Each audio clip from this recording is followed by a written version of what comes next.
Hi, everyone. I am more than excited to be here because this was supposed to happen last month and there was a technical glitch, so we had to reschedule. I'm really happy to be here. We're going to be talking about 5 ways to inspire accountability. As usual, I'll ask you to go ahead and let me know your name and where you're from, and I will stop intermittently to recognize different people from across the globe, and I'll answer questions or kind of look at the comments. So let me know you're here, and we're going to get started. This is going to be pretty packed, as are most of my LinkedIn live office hours. And so I want to just start by saying that, accountability can have a bad name for some of us, and it does not have to equal blame. So I'm going to talk about 5 ways that leaders can actually inspire accountability. What I think is important about this is that we don't usually use the words inspire and accountability together. So we're going to change the way that we think about accountability, and hopefully you can use this in your workplace and share it with your team. I'm going to say hi to some people. Hi there. Hi, Mustafa. I hope I'm pronouncing that right. Gonna just check in with some people here. People are starting to show up. Hi, Carol from Connecticut. Hi, Chris from Michigan. Have someone here from the UK. I'm so glad you're here. As always, I'll check in after each learning point, recognize people, and I'll answer questions and look at your comments. So this is about inspiring accountability, changing the way that we think about accountability. So let's just start by recognizing the fact that all organizations have problems. They all do. No one's perfect. Everyone is going to get customer complaints. There's going to be issues in healthcare with patient safety. There's going to be unwanted turnover. And right now, as we all know, there's a talent shortage. There's this inability to get the workers that we need. And then, of course, there's lack of engagement, poor teamwork, all these things that happen in every single organization, no matter what the size. But what if I told you that inspiring accountability could help resolve the problems? Let that soak in for a minute. Resolving the problems may be as simple as inspiring accountability, not looking at accountability the old way, but inspiring it. I'm going to check in just real quick. Hi, Julia from Singapore. Hi, Claudia from Chile. Hi, Rhoda from Ontario. And then we have a lot of people from Brazil.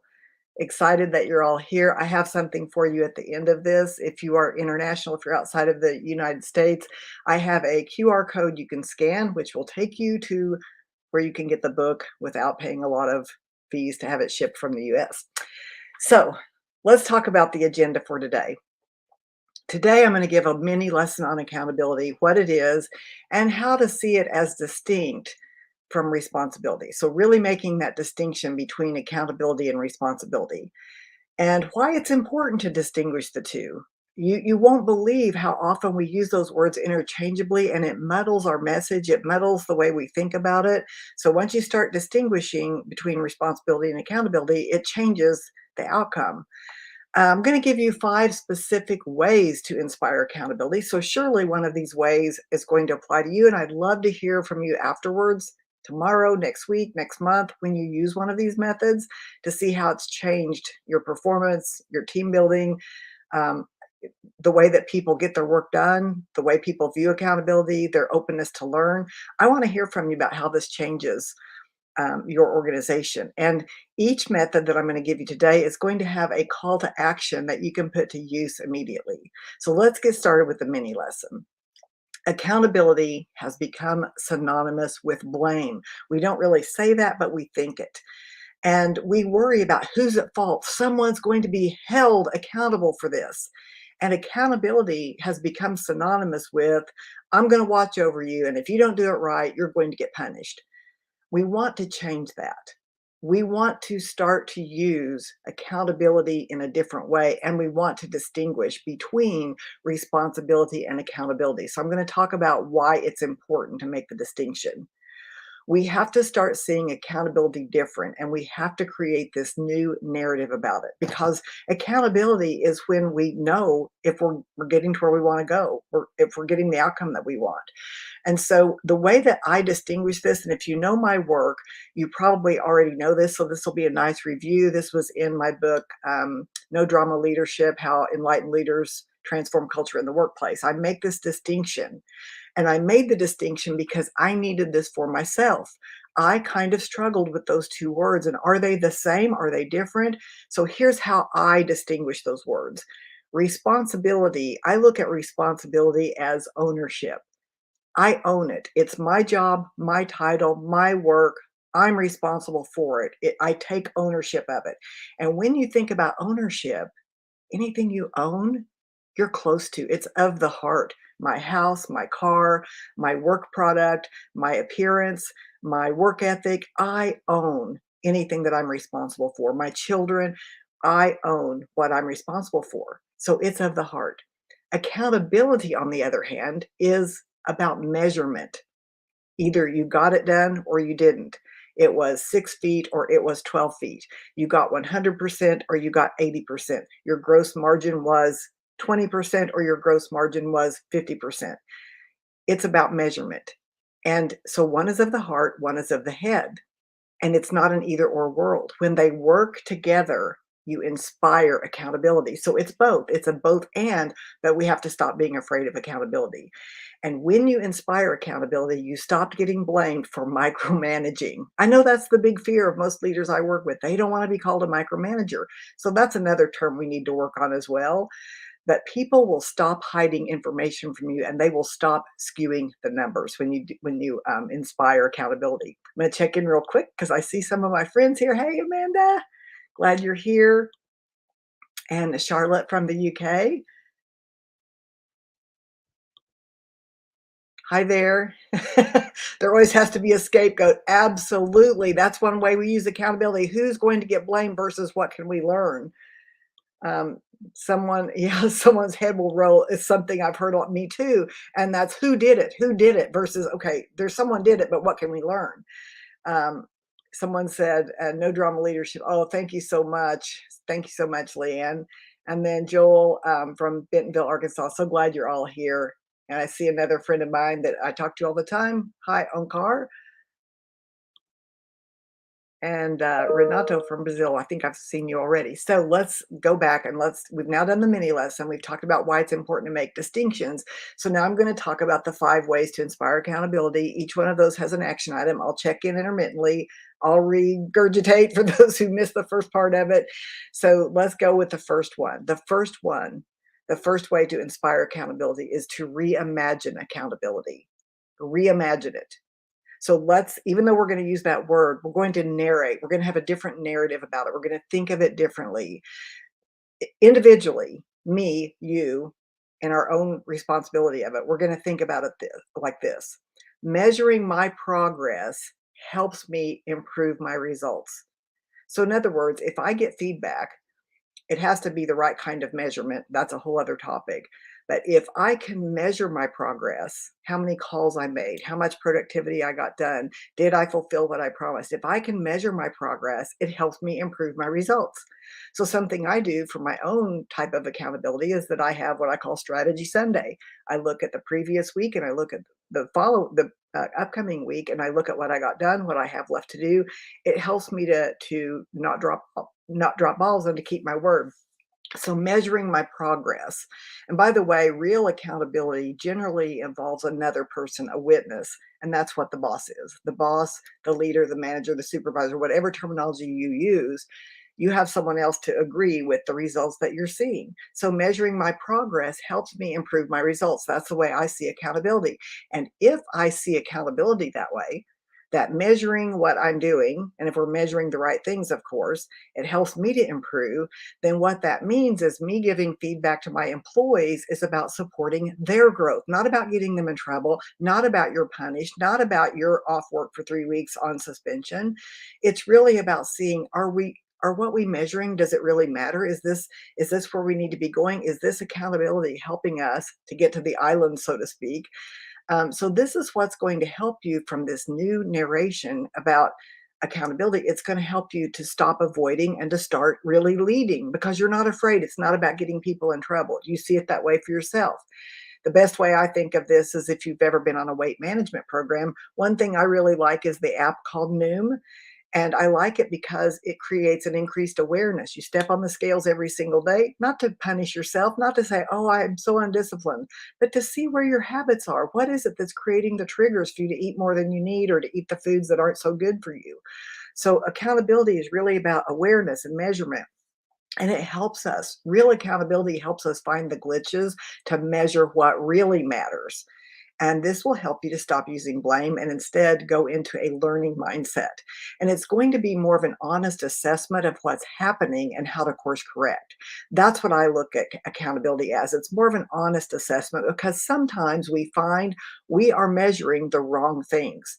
And we find that, for example, in sales, we're measuring how many calls we made, but not the quality of the calls, not what happened during the calls. So it's that kind of example. Are we measuring the right things or has it become a checklist? Because that's what I see in organizations all the time. We trust the checklist, but we're not trusting the eyes of the leader or the integrity or the ownership of the employees. And so here's the call to action that I'm going to check in, and then we'll go to number two. So the call to action for this week or for next week is to ask people in your organization what they think of when they hear the word accountability. And you're not trying to change anything, you're just exploring, you're just observing. So start asking people in your organization, when I say accountability, what does that mean to you? And just listen. This is going to give you such an insight. Here's someone that says, whose fault is this? Yep, something I always hear. And Lucienne, hi there from Brazil. Love Noom. I'm advertising for Noom. It's a wonderful app if you want to eat better for the sake of being healthier. I love it too. And I love all kinds of different things like that that can just help you. I've got one of these rings that measures sleep and the Aura Ring. Anybody have that? That can help you to have better sleep habits. You know, I'm really into not only accountability but responsibility, and these different tools we have can help us help bring about that awareness. So the first one is to reimagine accountability and to ask the people in your organization what they think of when they hear that word. If you're just now joining, I'm glad you're here. Let me know where you're from. Go ahead and just post that you're where you're from, and I'll recognize you later. And if you'll stay to the end, or if you look at the recording later, I have a QR code. We're playing with that where you can scan and get information about the book. So, the number two way to inspire accountability, and this one's easy, it's to reward initiative. Reward initiative. Initiative, if an employee takes initiative, it's a sign of an accountable culture because anyone who takes initiative is already owning the position. They're excited, they're engaged. That's a word we use a lot, engagement. And I think we've overused that word. But I look for people that take initiative. I always love to work with people that take initiative. Sometimes you have to put a bridle on people that take initiative. That's the other side of the coin. But employees who take initiative, think about it. They think ahead, they anticipate change, they head off problems. Now, sometimes it can seem like they're a problem maker or a complainer. You have to be careful the way that you see initiative. When someone comes to you with a potential problem, that might be initiative versus complaining. So you need to look at that differently too and get curious.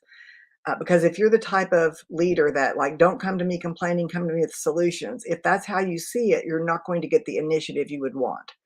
And so, employees who do not take initiative, let's think about this. They are order takers. They're afraid to color outside the lines. A lot of times, this is due to culture and leadership. They're afraid to use accountability as a tool of measurement. And as a result, what happens? They skew the numbers so that they can have their checklist. They hide mistakes. And so you want to make sure that you look for initiative and you reward it. It also gives you a chance to course correct when someone's out of the boundaries, because if you're creating that culture of accountability, you can say, I love your initiative. I love that you take initiative. For example, when you did X, Y, and Z. Let's talk about the rules, though, when it comes to ABC. And in that way, you need to seek permission first, or in that way, you need to come to me before doing that. So you have to be careful with some of these ideas so that people understand the rules and understand their boundaries. Okay.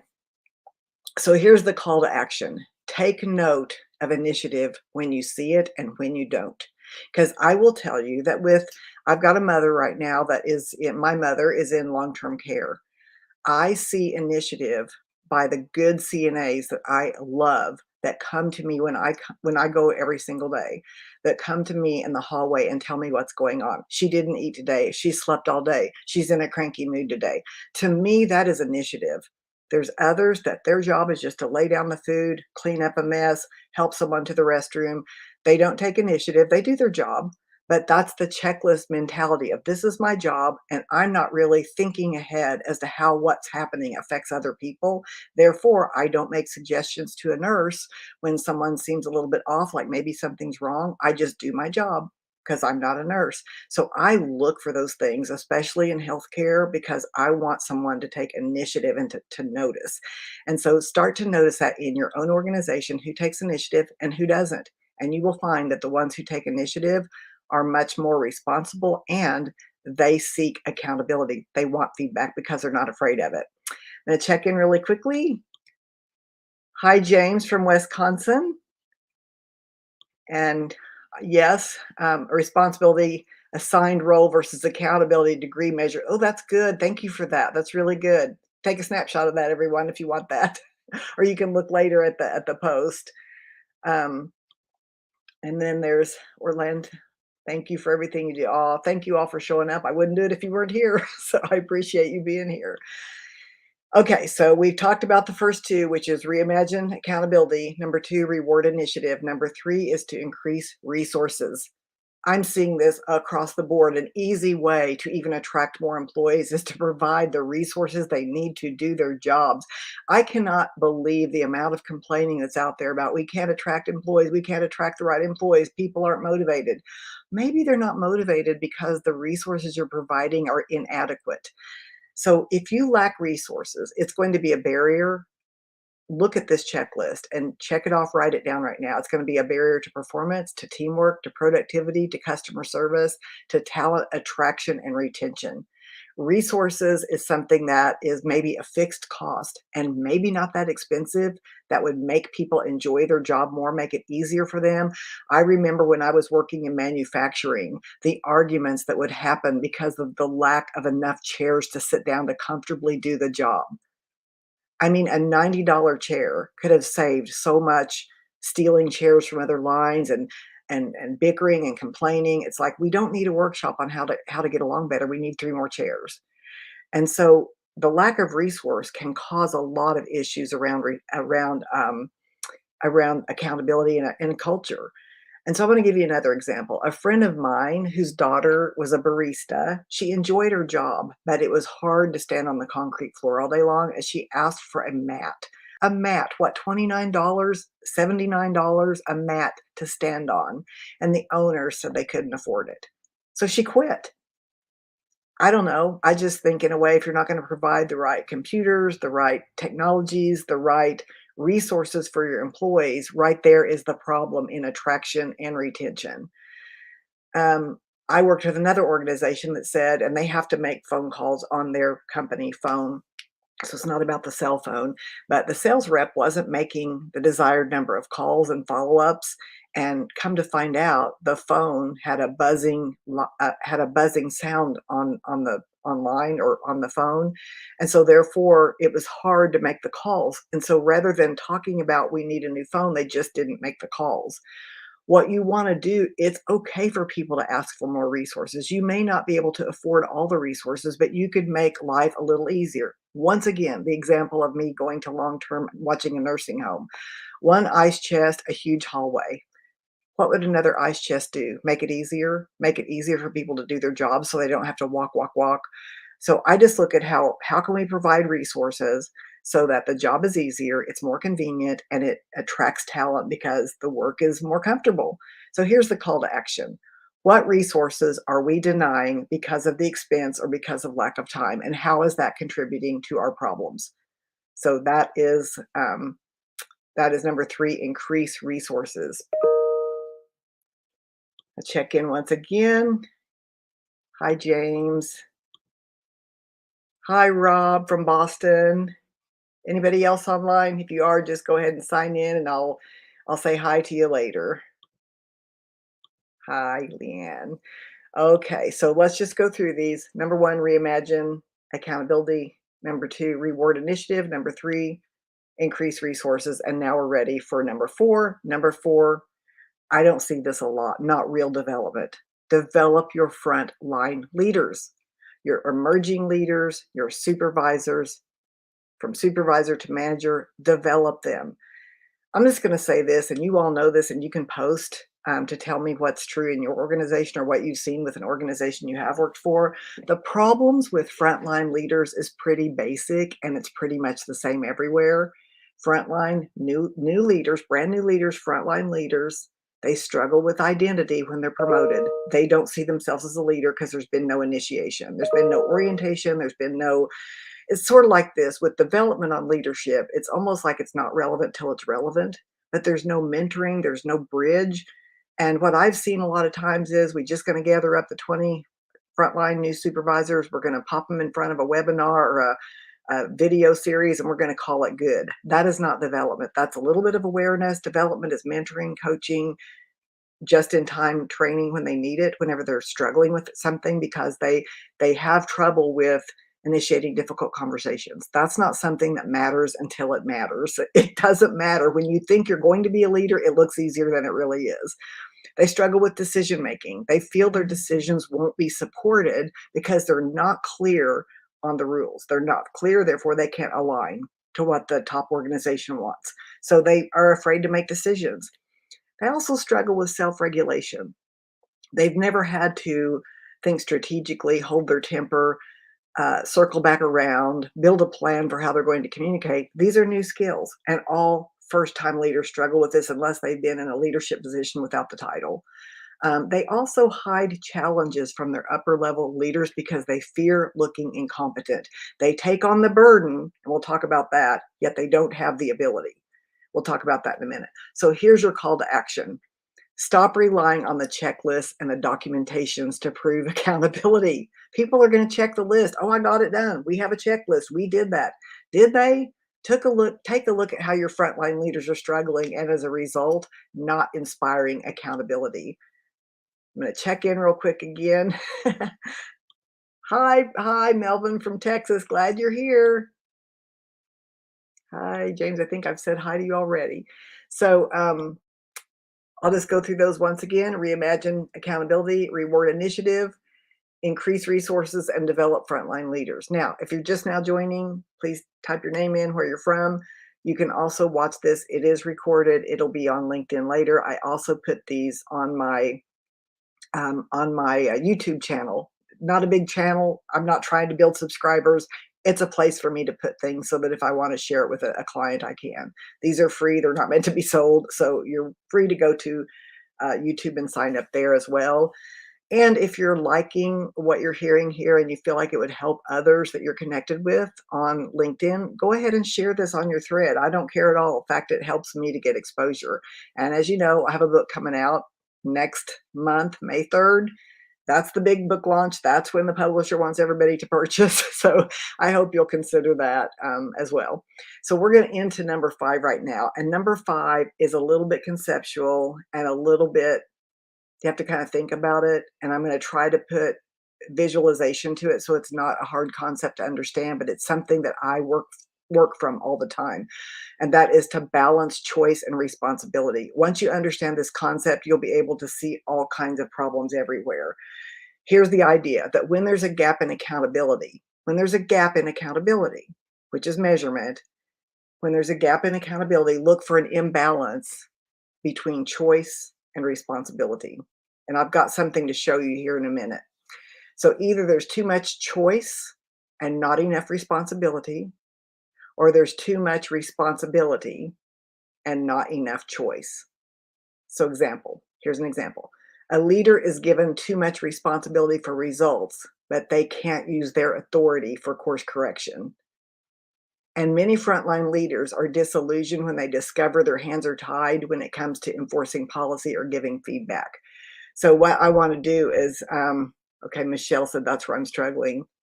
Michelle hit the nail on the head. This is exactly what I'm struggling with. This will always be something that as a consultant, I will look for in an organization. If you hire leaders and they are supposed to make people accountable, but when they make a decision, they get their hands slapped or their hands are tied behind their back, you won't create accountability in your culture because the leaders have no authority. And I've got another example to share with you in just a second. So I want to show you this visual.